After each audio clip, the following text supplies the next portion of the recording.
Bom, fazer o seguinte, vamos conversar agora com o prefeito de Canoas, Jairo Jorge está conosco. Leonardo Sakamoto me acompanha para essa entrevista. Prefeito, que tristeza, hein? Como é que está a situação agora na cidade do senhor? O que o senhor pode contar para a gente sobre atualizações por aí? Na medida do possível, boa tarde. Boa tarde, Diego. Boa tarde, Sakamoto. É um grande prazer conversar com vocês. É uma situação, uma catástrofe, né? Uma tragédia. Só para que vocês tenham ideia, 50% da cidade está inundada.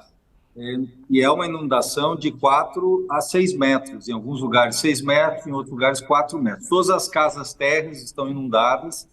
Nós temos um efeito, são 70 mil domicílios, aí são casas, basicamente, mas também comércio e indústrias.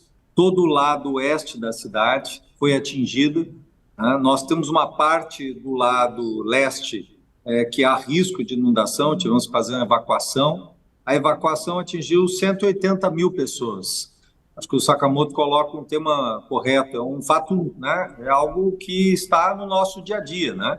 É algo que vai ter que... A mudança climática está aí. Quem duvida, basta olhar o que aconteceu em Canoas.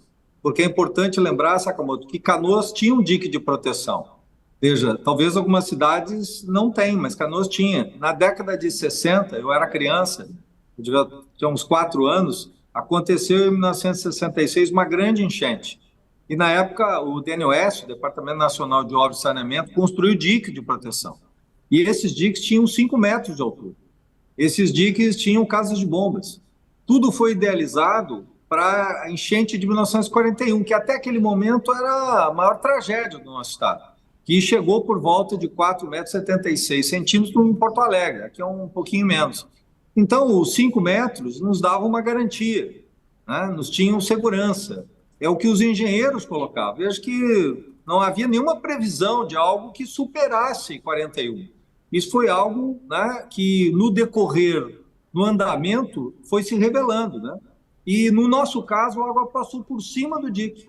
Ela, ao passar por cima do dique, levou ao rompimento em alguns pontos, isso acelerou a entrada da água e dessa forma... Alô? Está Oi, conectado? Estamos ouvindo, sim. estamos ouvindo.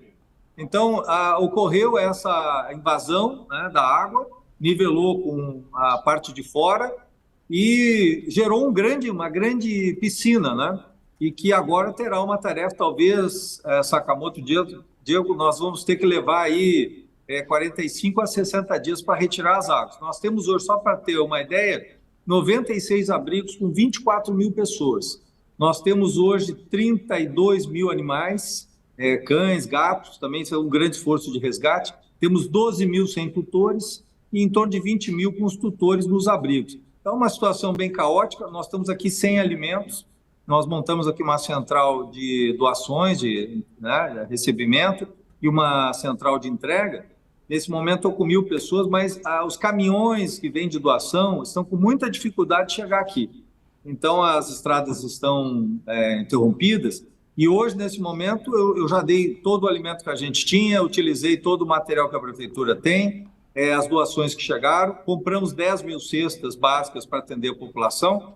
E, claro, isso vai chegar, o Exército, a Aeronáutica está nos ajudando, mas é uma situação caótica, né? Por quê?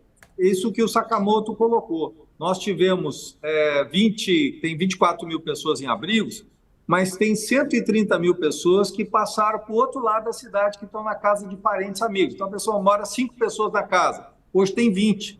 São os parentes que vieram de um lado da cidade e foram para outro em razão, né, dessa situação climática e desse fato, essa catástrofe que atingiu a cidade. Então, se alguém tem dúvida da mudança climática, aqui está o exemplo, né? A gente criou um escritório de resiliência climática no ano passado. Quando eu criei, fui muito criticado, dizendo que era uma bobagem. Pois aí provou que é uma realidade, as mudanças vieram, né, estão aí, é uma realidade, e Canoas está vivendo essa tragédia, Sakamoto. Prefeito, antes de mais nada, boa tarde, toda a solidariedade nossa ao município, né, e a todo mundo que foi afetado, né, pelo que aconteceu por essa tragédia. Nesse sentido, o que Canoas está precisando hoje, né?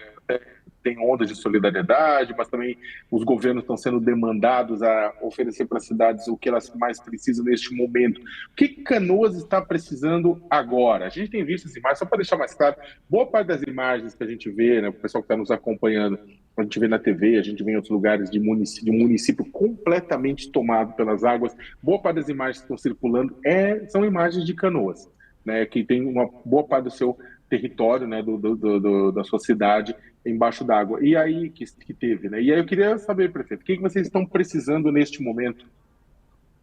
Neste momento, cestas básicas, para que a gente possa atender, as pessoas estão com fome, as pessoas têm dificuldade aqui, tem um desabastecimento também, Sakamoto, porque o comércio não está conseguindo chegar, então não tem como comprar, então nós temos um problema sério de abastecimento, de segurança alimentar, então é importante cestas básicas. Nós temos um problema também que é 24 mil abrigados, nós temos em torno de 10 mil pessoas que estão dormindo no chão, porque a gente fez um grande mutirão aqui de colchões, mas no início era 3 mil pessoas, depois era 7, depois era 10, depois era 17. Veja que nas últimas 24 horas passou de 17 mil para 24 mil, porque as últimas pessoas que estavam em casa, muita gente não quer sair, né? Tem medo que seja roubado, e o pouco que elas perderam muito, e tudo que elas tinham, já tem pouco, mas ainda ficam em casa para evitar que se leve o resto. Então essas pessoas estavam achando que a água ia baixar em uma semana, só que a previsão é levar 2 meses, então as pessoas estão saindo, essas 8 mil pessoas que saíram aí nesse período, 7 mil pessoas que saíram, são essas pessoas que estavam indo. Então a gente está fazendo o resgate, então a gente precisa de colchões, a gente precisa também de cobertores, que você colocou muito bem, o Diego aí colocou, vai ter uma mudança climática, o frio, né? Sabe que aqui o frio sempre é severo, então você imagina, a pessoa dormindo no chão, sem cobertor. Então é muito importante que as pessoas de São Paulo, do Rio, Paraná, Santa Catarina, Mato Grosso, eu sei que as pessoas têm sempre tem no coração a solidariedade, que realmente nos ajude. Nós estamos precisando de apoio, porque era impensável, né, uma situação como essa, tanta gente, né, metade da cidade precisa de ajuda. Prefeito, situações impensáveis começam a acontecer com maior frequência, né? A atribuição é em relação às mudanças climáticas, né? Antes chamadas de aquecimento global.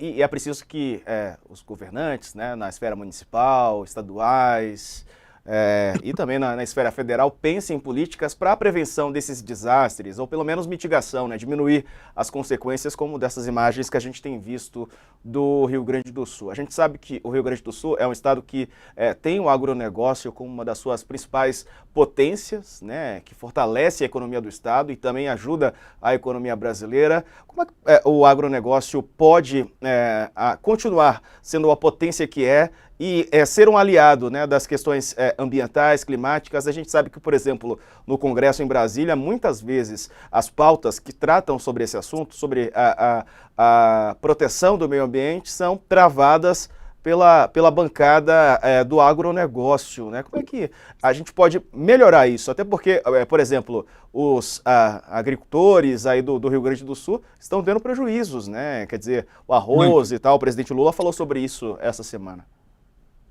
Essa destruição, ela atinge, veja, não é só a região metropolitana. Nós aqui, talvez a gente está vivendo esse momento mais agudo, Diego, porque o que acontece? Nós temos aqui o encontro, então as águas do Jacuí, que envolve toda a região de Santa Maria, o Vale do Taquari, que já foi afetado no meio do ano passado, em junho do ano passado, e que agora novamente foi destruído.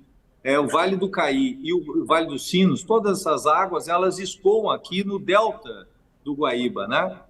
O delta do Jacuí, e nós recebemos fortemente o impacto e, na sequência, Porto Alegre. Então, vejo que o primeiro impacto foi em Canoas, onde teve o primeiro momento, e agora chegou em Porto Alegre. Então, nós temos, né, afetou a economia do Rio Grande do Sul, né, a agricultura, né, a pecuária, afetou as indústrias, né?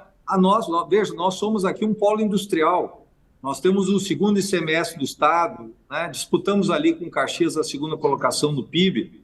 Nós somos, né, a nossa economia foi destruída, né?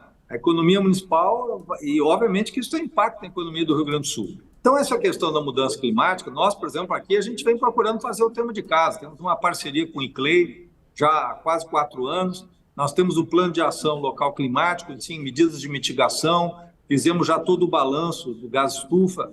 temos aqui uma refinaria, portanto, é preciso ações de mitigação. Então, nós estamos fazendo medidas, né, planos de contingência, mas as situações extremas, essa alteração climática, veja, eu estimo que aqui o nosso prejuízo é de bilhões. Talvez a gente esteja falando uma grandeza entre 6 a 8 bilhões, o prejuízo de Canoas. E aí é importante, Diego Sakamoto, que a gente tenha outro modelo. Ver liberação de fundo de garantia não vai ajudar.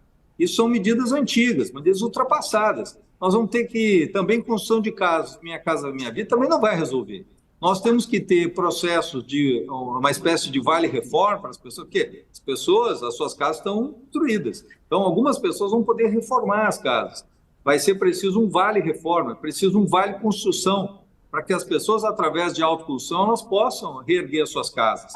Então, é preciso novas políticas. Não adianta a gente pensar a mudança climática, né, eventos extremos, com a mesma cabeça do passado. Eu tive aqui uma tempestade em 16 de janeiro, foi devastadora.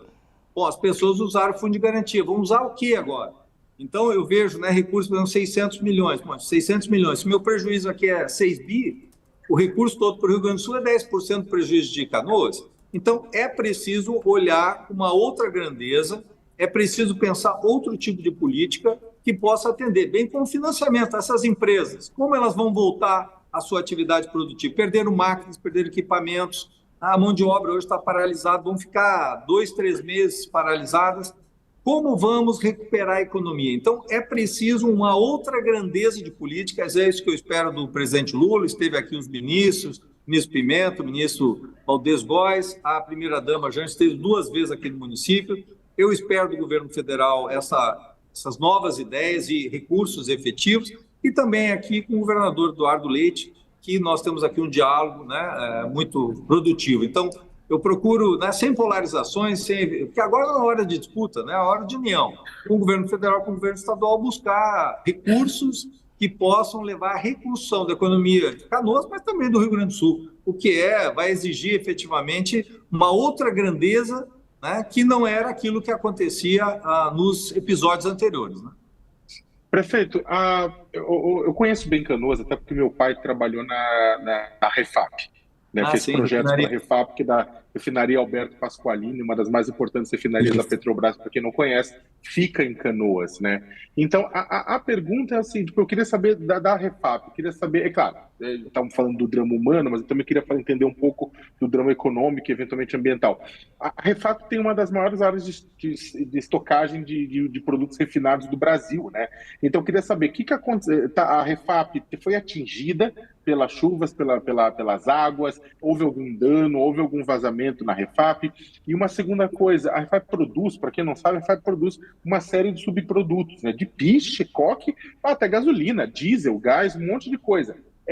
O abastecimento, ou seja, o fornecimento de subprodutos a partir da Refap também está paralisado, ou seja, isso aí também foi atingido. Não, felizmente a Refap está numa área que não foi atingida. Porque a nossa, claro, às vezes quando tem uma chuva intensa, até tem eventualmente para a produção, que você tem um alagamento do pátio, mas nesse caso, Sakamoto, nós tivemos a inundação fruto das águas que vieram do Rio dos Sinos, do Jacuí, né? O Gravataí então, não encheu, então, nessa região? Não atingiu, não chegou a atingir, assim, a levar uma inviabilização. Pode eventualmente ter uma parada ali por uma questão apenas da drenagem, né? Mas não chegou, as águas não chegaram a comprometer. Então, toda essa parte, na verdade, 1/3 do território da cidade está salvaguardado, está protegida, está mais alta e não há risco. 2/3 da cidade, 50% está alagado e o restante está sob risco de alagamento. Foi evacuado, mas não está alagado. Você vê, agora, essa região onde está a Refap e um conjunto de moradores, ela está protegida deste tipo de episódio que aconteceu. Que tem a BR-116, que corta a cidade, e isso gera um grande dique, né? Que evitou que as águas chegassem, né? E claro que tem alguma zona industrial do outro lado da BR-116, no lado oeste, essa sim está inundada, mas no lado leste da cidade, né, nós temos aqui, não está prejudicado. Então, graças a Deus, isso permite a produção, uma das refinarias mais importantes do Brasil, e ela, né, não atrapalha, não impede, digamos, né, ainda que momentaneamente aconteça alguma interrupção, não está impedindo a produção. Isso é extremamente positivo para garantir o funcionamento da economia do Rio Grande do Sul, né?